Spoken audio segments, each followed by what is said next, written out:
Değerli basın mensupları, bu akşam Hafiziye Mahallesi'nde seçim çalışmaları yapan İpek Yolu İlçe Teşkilatımıza yaklaşık 40 kişi 19-22 sıralarında taşlı, sopalı bir grup saldırıda bulunmuştur.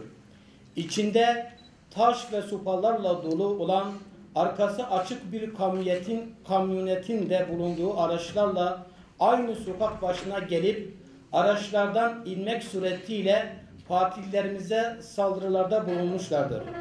İpek Yolu Belediye Meclis Üyesi adayımız Zeki Karakuş ve Salih Eşme ağır olmak üzere 4 arkadaşımız yaralanmıştır. Dün yine 4 ayrı yerde partilerimize saldırılarda bulunmuştur. Son 2 aylık süre boyunca 50'den fazla saldırıya maruz kalmış bulunmaktayız.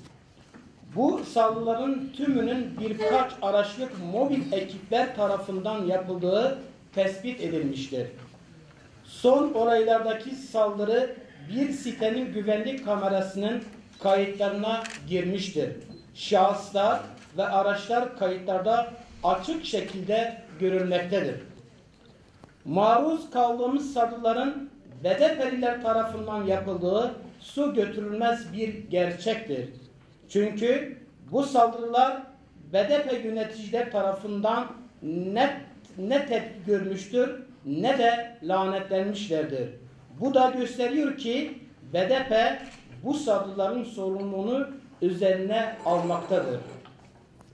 30 Mart seçimleri yaklaştıkça BDP'nin diğer partilere ve özellikle AK Partilere yapmakta olduğu saldırılar giderek yoğunlaştırılmaya başlanmıştır. Bizde tesis etmeye çalışan BDP'lilerin birkaç aydır yaptıkları saldırılardan sonra en son bu akşamki saldırısı üzerine artık anlıyoruz ki bu saldırılar bilinçli ve programlı bir şekilde yapılmaktadır.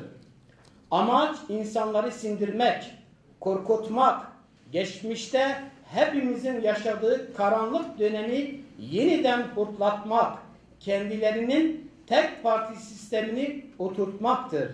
Halkımızın ve bölgemizin OHAL rejiminden çektiği cefanın bir başka versiyonu şimdi BDP'liler eliyle bizlere yaşatılmaktadır.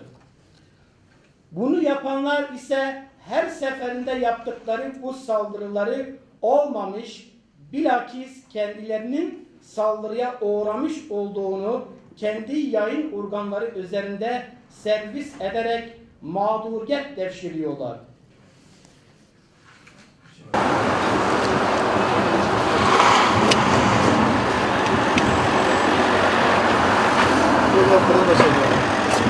Arabanın içinde taş da var.